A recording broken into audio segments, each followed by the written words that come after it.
கிறிஸ்துவுக்குள் பிரியமானவர்களே, இன்றைய இறைவார்த்தை யோவான் எழுதிய நற்செய்தி 5ஆம் அதிகாரம் 31 முதல் 47 முடிய உள்ள வசனங்கள்.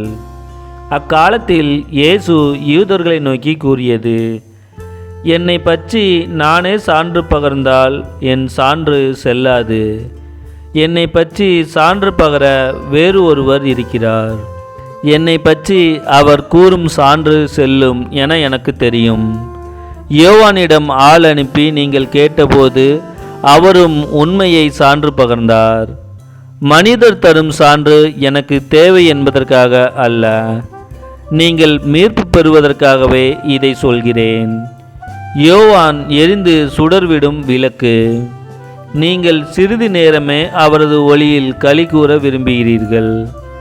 யோவான் பகர்ந்த சான்றை விட மேலான சான்று எனக்கு உண்டு. நான் செய்து முடிக்குமாறு தந்தை என்னிடம் ஒப்படைத்துள்ள செயல்களே அச்சான்று.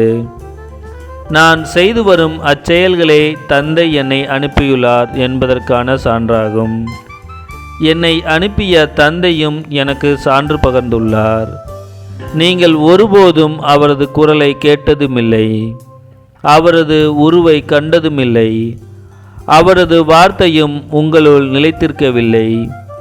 ஏனெனில் அவர் அனுப்பியவரை நீங்கள் நம்பவில்லை.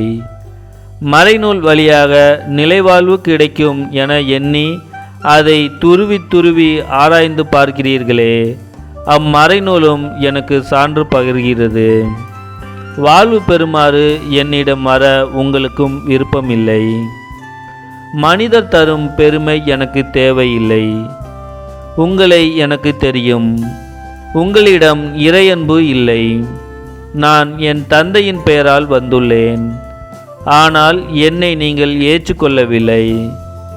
வேறொருவர் தம் சொந்த பெயரால் வருவாரானால் அவரை நீங்கள் ஏற்றுக்கொள்வீர்கள். கடவுள் ஒருவரே, அவர் தரும் பெருமையை நாடாது. ஒருவர் மற்றவரிடமிருந்து பெருமை தேடிக்கொள்கிறீர்களே, உங்களால் எப்படி என்னை நம்ப இயலும்?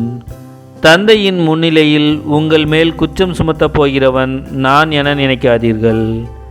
உங்கள் சார்பாக நிற்பார் என நீங்கள் எதிர்பார்க்கும் மோசேயே உங்கள் மேல் குற்றம் சுமத்துவார்.